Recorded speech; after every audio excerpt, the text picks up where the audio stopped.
এই মুহূর্তে যে খবর দিকে নজর রাখবো, বিজেপির কর্মী সভায় ধুন্ধুমার পরিস্থিতি আসানসোলের বারাবণীতে। সেখানেই এই ধুন্ধুমার পরিস্থিতি সৃষ্টি হয়, যেখানে বিজেপির কর্মী সভায় উত্তেজনা ছড়ায়। আপনাদেরকে জানিয়ে রাখবো যে বিজেপির কর্মী সভাতেই উত্তেজনা ছড়ালো আসানসোলের এই ঘটনা। সেই ঘটনাকে কেন্দ্র করে উত্তপ্ত হয়ে ওঠে সেখানকার পরিস্থিতি এবং আসানসোলে সেখানেই বিজেপির কর্মী সভা ছিল এবং সেই কর্মী সভাতেই বিজেপির কর্মীরা একে অপরের সঙ্গে ধস্তাধস্তিতে জড়িয়ে পড়ে এবং নিজেদের মধ্যেই বাকবিতণ্ডা শুরু হয়ে যায় এবং সেই ঘটনাকে কেন্দ্র করে উত্তপ্ত হয়ে ওঠে আসানসোলের পরিস্থিতি। আসানসোলের বারাবণীর ঘটনা এবং আসানসোলেতেই বিজেপির কর্মী সভা ছিল এবং সেই কর্মী সভাতেই উত্তেজনা ছড়ালো। আপনাদেরকে এই মুহূর্তের বড় খবর দিয়ে রাখবো, যেখানে আসানসোলে উত্তেজনার ছবি, সেই ছবি এই মুহূর্তে দেখাচ্ছি আপনাদেরকে, যেখানে বিজেপির কর্মী সভার মধ্যেই এই ধুন্ধুমার পরিস্থিতি, একে অপরের সঙ্গে হাতাহাতিতে জড়িয়ে পড়েন তারা। সেই ছবি এই মুহূর্তে দেখছেন। আসানসোলের বারাবণীর বড়বাথানের ঘটনা। বিজেপির কর্মী সভার আয়োজন করা হয়েছিল এবং সেই সভাতেই বিজেপি প্রার্থী ঢোকার পরেই শুরু হয়ে যায় উত্তেজনা এবং সেই মুহূর্তের ছবি দেখাচ্ছি আপনাদেরকে।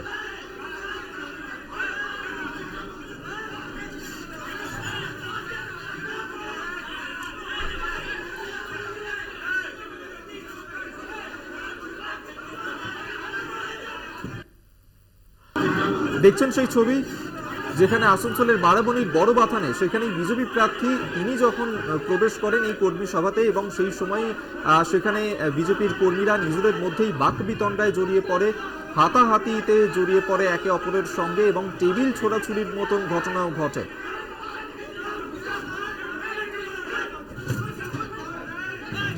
আমরা এই নিয়েই বিস্তারিত জানবো। পবিত্র বন্দ্যোপাধ্যায় এই মুহূর্তে আমাদের সঙ্গে টেলিফোনে রয়েছেন প্রতিনিধি। পবিত্র, ঠিক কি ঘটনা ঘটেছে, কোথা থেকে এই ঘটনার সূত্রপাত? দেখো অভিক, তুমি জানো যে ইলেকশন যখনই জারি হয়ে গেছে তখনই কর্মী সভা শুরু হয়েছে সব দলের। ঠিক তেমনি আজকে আসানসোলের জামুরিয়ার বারাবণী অঞ্চল, সেই বড়বাথান এলাকায় একটি প্রেক্ষাগৃহে যাকে বলে তোমার একটি কর্মী সভার আয়োজন করে বিজেপি কর্মী সমর্থকরা এবং বিজেপি প্রার্থী যখন সুরেন্দ্র সিং আলুওয়ালিয়া প্রবেশ করে এই কর্মী সভাতে, তখনই শুরু হয়ে যায় নিজেদের মধ্যে গোষ্ঠীদ্বন্দ্ব, হাতাহাতি এবং টেবিল ছোড়াছুড়ি। আর এই ঘটনাতেই উত্তেজিত হয়ে পড়ে এই গোটা এলাকা। এবং তোমাকে বলে রাখি যে বিজেপির যে অন্তর্কলহ এবং গোষ্ঠীদ্বন্দ্ব প্রকাশ্যে তা আরেকবার প্রমাণ দিল এবং বিজেপির যে কর্মী সমর্থকরা তারা যদিও এখন অব্দি কেউ মুখে কুলু পেটেছে, যদিও কিছু কেউ এখনো খোলেনি, মুখ খোলেনি, কিন্তু এখনো তাদের আলোচনা চলছে। কিন্তু তোমাকে বলে রাখি যে বিজেপির যে গোষ্ঠীদ্বন্দ্ব তা প্রকাশ্যে আরেকবার এলো এবং প্রার্থী, সবচেয়ে বড় ব্যাপার যে প্রার্থীর সামনেই হাতাহাতি এবং কি টেবিল ছোড়াছড়ি সবই ঘটলো আজকের এই কর্মী সভাতে। অভিক, পবিত্র, এই যে ঘটনা ঘটলো এবং সেক্ষেত্রে বিজেপি প্রার্থী তিনি যখন প্রবেশ করেন তারপরেই তো এই ধরনের উত্তেজনা, বিজেপি প্রার্থী তার কোনো প্রতিক্রিয়া এখন অব্দি কি বলেছো তুমি, তার এখন অব্দি প্রতিক্রিয়া পাওয়া যায়নি, কেন তারা এখনো কর্মী সভায় ব্যস্ত। আমরা অপেক্ষায় আছি যে কর্মী সভা শেষের পরে তার প্রতিক্রিয়া নেব। যদিও প্রতিক্রিয়া দেয়নি, কিন্তু যেটুকু আমরা জানতে পারছি যে এই যে বারাবণী অঞ্চল, তা বিজেপির একটা বিশাল বড় গোষ্ঠীদ্বন্দ্ব এবং অন্তর্কলহের শিকার এই বারাবণী, তারই বহিঃপ্রকাশ আজকে আসানসোলের এই বারাবণীর বড়বাথান এলাকায়। অভিক, বেশ, ধন্যবাদ তোমায়। পবিত্র বন্দ্যোপাধ্যায় আমাদের সঙ্গে টেলিফোনে ছিলেন প্রতিনিধি। আপনাদেরকে আরো একবার জানিয়ে রাখবো যে আসানসোলের বারাবণীর বড়বাথানের ঘটনা, যেখানে বিজেপির কর্মী সভার আয়োজন করা হয়েছিল এবং সেই সময় বিজেপি প্রার্থী তিনি যখন প্রবেশ করেন সেই সময় উত্তেজনা ছড়ায় এবং একে অপরের সঙ্গে বিজেপি কর্মীরা হাতাহাতিতে জড়িয়ে পড়েন, বচসায় জড়িয়ে পড়েন, টেবিল ছোড়াছুড়ির মতন ঘটনাও ঘটেছে। সেই মুহূর্তের ছবি তুলে ধরছি আপনাদের সামনে।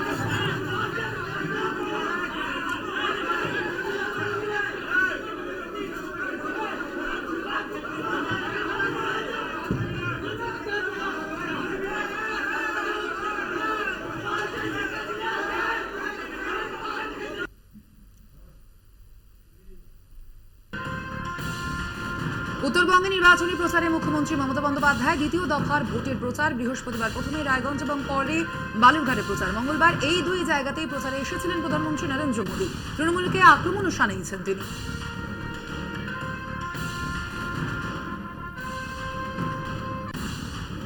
রামনবমীতে মুর্শিদাবাদে অশান্তির ঘটনা পরিকল্পিত। রায়গঞ্জের সভা থেকে অভিযোগ মমতার। রামনবমীর আগের দিন ডিআইজিকে অপসারণ কেন, প্রশ্ন মমতার। অশান্তির পরিকল্পনার জন্য কি ডিআইজিকে অপসারণ, কটাক্ষ তৃণমূল নেত্রী।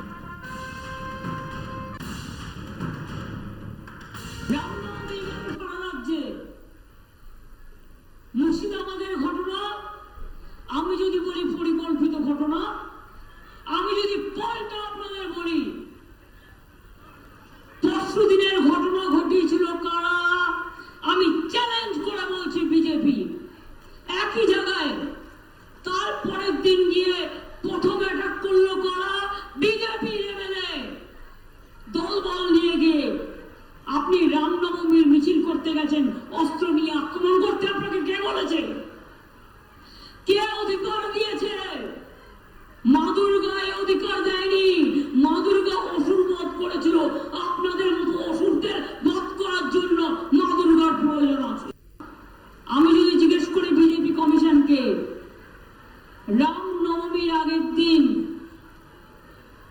রামনবমীর আগের দিন কেন আপনারা হঠাৎ করে ডিআইজিকে সরিয়ে দিলেন?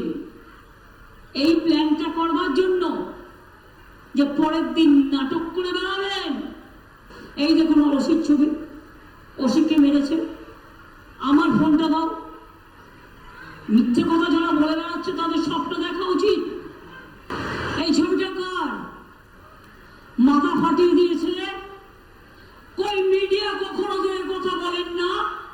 অ্যাটাক করলেন আপনারা, মারলেন আপনারা, ওসি থেকে শুরু করে একটা কমিউনিটিকে আপনারা আহত করলেন।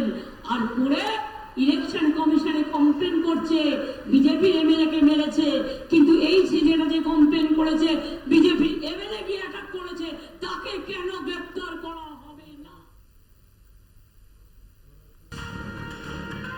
মুর্শিদাবাদের রামনবমীর মিছিলে অশান্তির ঘটনা ঘটেছে। রাজ্যপালের কাছে এনআইএ তদন্তের আর্জি জানিয়েছিলেন রাজ্যের বিরোধী দলনেতা শুভেন্দু অধিকারী। রাজ্যকে এনআইএ তদন্তের সুপারিশ করুন রাজ্যপাল। ইমেলে রাজ্যপালকে আর্জির তার।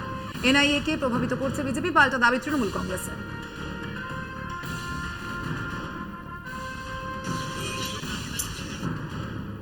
প্রচার পর্ব শেষ। শুক্রবার জলপাইগুড়ি, আলিপুরদুয়ার এবং কোচবিহারে ভোট। বৃহস্পতিবার সকাল থেকেই ডুয়ার্সের মাল মহকুমার মাল পরিমল মিত্র স্মৃতি কলেজের ডিসিআরসি কেন্দ্রে পৌঁছতে শুরু করেন ভোট কর্মীরা। সেখান থেকে ইভিএম, ভিভিপ্যাট ও অন্যান্য সামগ্রী সংগ্রহ করেন তারা। মাল পরিমল মিত্র স্মৃতি কলেজে জলপাইগুড়ি লোকসভার মাল বিধানসভা ও আলিপুরদুয়ার লোকসভা কেন্দ্রের নাগরাকাটা বিধানসভার ডিসিআরসি কেন্দ্র করা হয়েছে।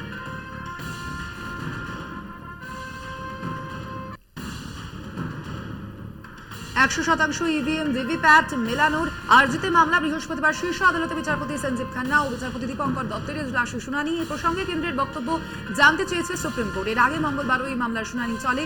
2 ঘন্টারও বেশি সময় ধরে চলে শুনানি। ওই দিনই আদালতের তরফে জানানো হয়, কাগজের ব্যালটে ফিরে আসার ধারণার সঙ্গে একমত নয়। ইভিএম মেশিনগুলিতে মানুষের হস্তক্ষেপ না হলে তা সম্পূর্ণ সঠিক ফলই দেবে।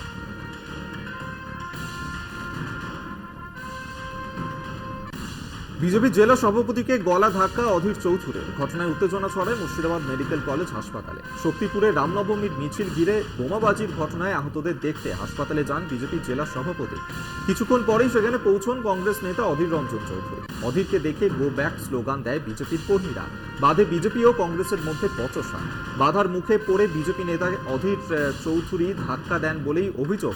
প্রতিবাদে জেলা জুড়ে আন্দোলনে নামছে বিজেপি। জেলা জুড়ে বিক্ষোভ ও রাস্তা অবরোধ কর্মসূচি। অধীর বাবু নিজে এখানে উস্কানিমূলক মন্তব্য করে গন্ডগোল পাকিয়েছেন। আর যারা এখানে হসপিটালে ভর্তি হয়েছে সেখানে অধীর ওখানে নাকাও মারতে এসছে। আর আমাদের ছেলেপুলে যখন ওনাকে রুখতে গেছে উনি নিজে আমাকে ধাক্কা মেরে মুখ ফাটিয়ে রক্তাক্ত করেছে। আপনাদের ফুটে যাচ্ছে, আপনারা নিজেরাও দেখেছেন। উনি ভাবছেন যে পূর্বের মতো আমি আমার দাদাগিরি করব। উনি বুঝতে পারছেন না উনি এখন 2000 টাকার নোট বাজারে অচল। অধীর বাবু যেখানে যাবেন সেখানে গলা ধাক্কা খাবেন, জনগণ দেবে। শক্তিপুরের কিছু মানুষ আহত হয়ে হাসপাতালে ভর্তি হয়েছে। আমি সেখানে তাদেরকে দেখতে আসছি। আমি মালদা থেকে ফেরার পথে রাস্তায় খবর পেলাম, তাদেরকে হাসপাতালে দেখতে আসছি। তারা কেমন আছে না আছে, চিকিৎসা তাদের ঠিক মতো হচ্ছে কিনা সেই জন্যে। এবার হাসপাতালে ঢুকতে এই বিজেপির কিছু নেতা হিন্দু কেন মার খাচ্ছে অধীর চৌধুরী জবাব দাও। বড় অদ্ভুত কথা। আমি মুর্শিদাবাদে বেঁচে থাকতে আমি মুর্শিদাবাদের দাঙ্গা হতে দেব না। মুর্শিদাবাদের দাঙ্গা রুখবো, তার জন্য যেখানে যেতে হয় সেখানে যাব। জবাব যাদের দিতে হবে তাদের কাছে জবাব চাও। নাটক করে লাভ নাই। আমি আসছি পেশেন্ট দেখতে। হাসপাতালের মধ্যে অধীর চৌধুরী গো ব্যাক আর হিন্দু কেন মার খাচ্ছে অধীর চৌধুরী যা জবাব দেবে, এই বাদদামি করার যাই। সংবিধান সবসময় মাইনরিটিদের প্রোটেকশনের কথা বলে। মুর্শিদাবাদে কারা মাইনরিটি? হিন্দুরা মাইনরিটি। তারা আক্রান্ত হচ্ছে। আর যাদের ভোটে উনি জিতেছেন তাদের পাশে না দাঁড়িয়ে ভোট রাজনীতি করার জন্য গুন্ডা ক্রিমিনালদের পাশে দাঁড়াচ্ছে। সব থেকে আশ্চর্যের ব্যাপার, নিজের আগে হিট করছে প্রত্যেকটা জায়গায়। তো এটাই হচ্ছে তার রাজনৈতিক মানসিকতা। বারবার করে আমরা বলে আসছি, তৃণমূল কংগ্রেস আগের দিন বিভান থেকে এরকম ফিজিক্যালি হিট করলো, আজকে বিজেপি নেতাকে করলো, কালকে সাধারণ মানুষকে, তার আগেও সাধারণ মানুষকে করেছে। বিভিন্ন জায়গায় সব তো ফুটেজ নাই, করে বেড়াচ্ছে, ব্যবসাদারদেরকে ভয় দেখাচ্ছে এবং তার শক্তি হচ্ছে ওয়াই ক্যাটাগরি সিকিউরিটি। তো নির্বাচন কমিশন যদি তার জন্য আলাদা আইন তৈরি করে রাখেন, তার জন্য তাদের নির্বাচন কমিশনের এগেনস্টও পথে নামতে হবে এবার যে কোনো মানুষকে। কারণ অধীর চৌধুরী তার শক্তি হচ্ছে তার ওয়াই ক্যাটাগরি সিকিউরিটি, তার সিকিউরিটিও সমান তালে মানুষকে গায়ে হাত দিচ্ছেন, যে অধিকার নেই। ভোট প্রচারে প্রাক্তন বিচারপতির উদ্যোগ, উত্তম মধ্যম দেওয়ার দাওয়াই। তৃণমূলের দৌরাত্ম্য প্রতিরোধ করতে উত্তম মধ্যম দিন। নন্দীগ্রামে দলীয় কর্মীদের দাওয়াই তমলুক লোকসভা কেন্দ্রের বিজেপি প্রার্থী অভিজিৎ গঙ্গোপাধ্যায়। রামনবমী উৎসব উদযাপনে গিয়ে তিনি আরো বলেন, আত্মরক্ষার স্বার্থে মানুষ যদি উত্তম মধ্যম দেন তাহলে তাতে কোনো দোষ হবে না, আইনের স্বীকৃতি রয়েছে। অভিজিৎ গঙ্গোপাধ্যায়ের বক্তব্যে তোলপাড় রাজ্য রাজনীতি। এটা জানবেন যে মানুষের আত্মরক্ষার অধিকার আছে এবং সেই আত্মরক্ষার অধিকার প্রয়োগ করতে গিয়ে মানুষ যদি আপনাদেরকে উত্তম মধ্যম দেন তাহলে তাতে কোনো দোষ হবে না, কারণ আত্মরক্ষার অধিকার আইনে স্বীকৃত, যাকে ইন্ডিয়ান পিনাল কোডে বলেছে রাইট টু প্রাইভেট ডিফেন্স। রুখে দাঁড়ান, দুর্বৃত্তদের চেষ্টা করুন। দেখুন, একজন মানুষ যিনি বিচারপতি ছিলেন একসময়, মানুষ তাকে শ্রদ্ধা করত, যিনি আইনের পথে শুধু নিজে চলা নয় বরং গোটা সিস্টেম যেন আইনের পথে চলে সেই কাজে তিনি ব্যস্ত ছিলেন, সেই কাজে তিনি লিপ্ত ছিলেন এবং সেটাই তার ডিউটি ছিল।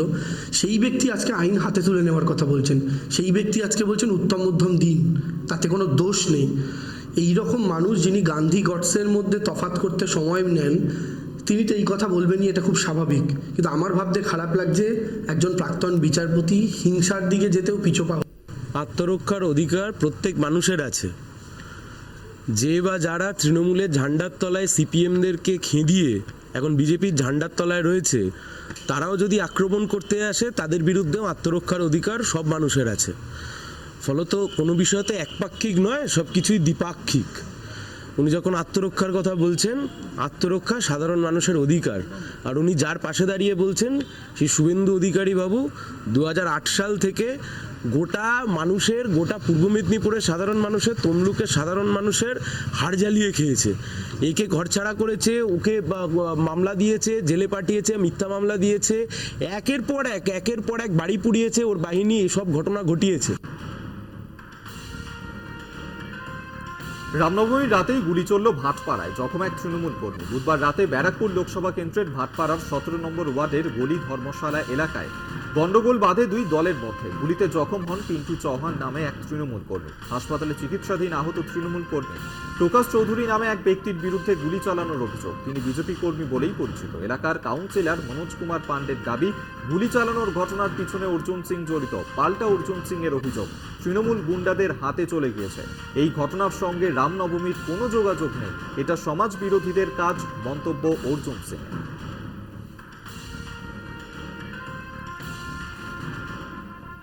তারকা প্রার্থী দেবের সভা চলাকালীন মঞ্চ ভেঙে বিপত্তি। গতকাল রাত 8টা নাগাদ ঘাটলের মনোহরপুর এক গ্রাম পঞ্চায়েতের শ্যামসুন্দরপুর ঝাউতলায় পথসভা করেন ঘাটলের তারকা তৃণমূল প্রার্থী দীপক অধিকারী। তারপর হঠাৎই হুড়মুড় করে ভেঙে পড়ে মঞ্চ, যদিও তার সঙ্গে থাকা নিরাপত্তা রক্ষীরা তাকে ধরে নেন। সেই সময় মঞ্চে উপস্থিত ছিলেন ঘাটাল ব্লক তৃণমূলের সভাপতি দিলীপ মাঝি, তৃণমূল নেতা বিকাশ কর সহ তৃণমূলের নেতৃত্বরা। তবে এই ঘটনায় কোনো হতাহতের খবর মেলেনি।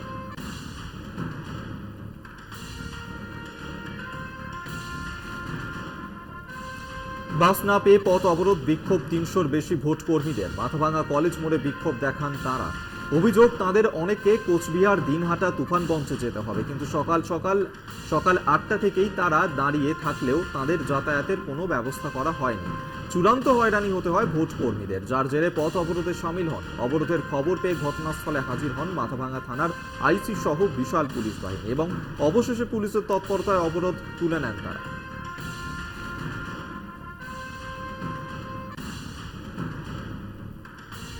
ভোট গ্রহণ কেন্দ্রে যেতে প্রস্তুত কর্মীরা, তবে অ্যাকাউন্টে টাকা ঢোকেনি তাদের। তার জেরে ডিসিআরসিতে বিক্ষোভ কোচবিহারের দিনহাটায়। রীতিমতো স্লোগান দিয়ে বিক্ষোভ ভোট কর্মীদের। পারিশ্রমিকের দাবিতে no cash no vote slogan তুললেন তারা। যতক্ষণ না বকেয়া পারিশ্রমিক অ্যাকাউন্টে ঢুকছে ততক্ষণ বিক্ষোভ চলবে বলে দাবি ভোট কর্মীদের।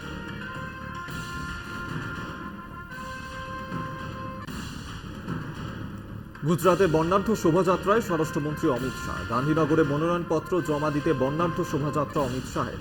নজর কাড়া ভিড়, উৎসাহ কর্মীদের।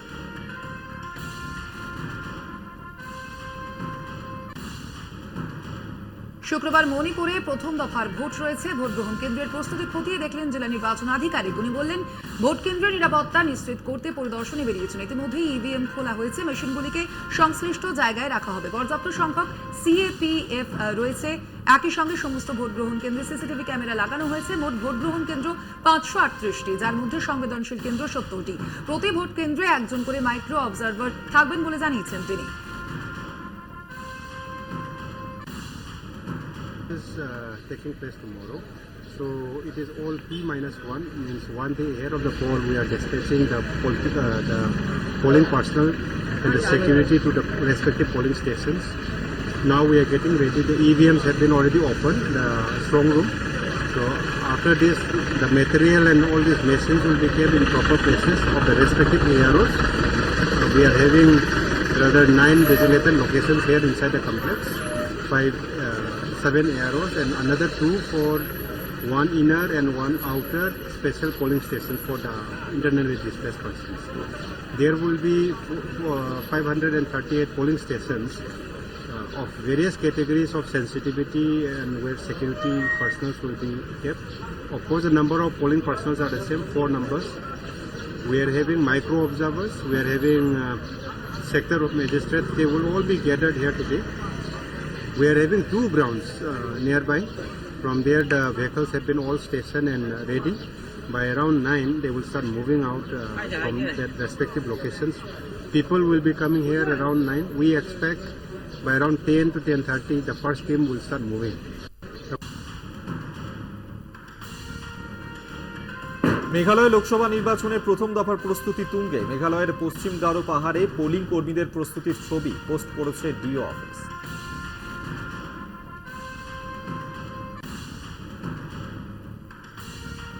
ভোট পর্ব শুরুর আগেই রক্তাক্ত উপত্যকা ফের জম্মু কাশ্মীর। জঙ্গিদের হাতে খুন হলো এক শ্রমিক, আহত বেশ কয়েকজন। বুধবার সন্ধ্যায় দক্ষিণ কাশ্মীরের অনন্তনাগ এলাকায় ঘটনাটি ঘটেছে বলে জানা গিয়েছে। গুলি করে খুন করা হয় বিহারের এক শ্রমিককে। পুলিশ সূত্রে খবর, নিহত শ্রমিকের নাম রাজু শাহ। ये दुखद बात है, ये हुई है, तो उसमें प्रशासन को देखना है कि भाई ऐसी घटना क्यों हो रही है, और प्रवासी जो मजदूर हैं उनके लिए भी जो है आर्थिक सहयोग जो है लोगों को करना चाहिए।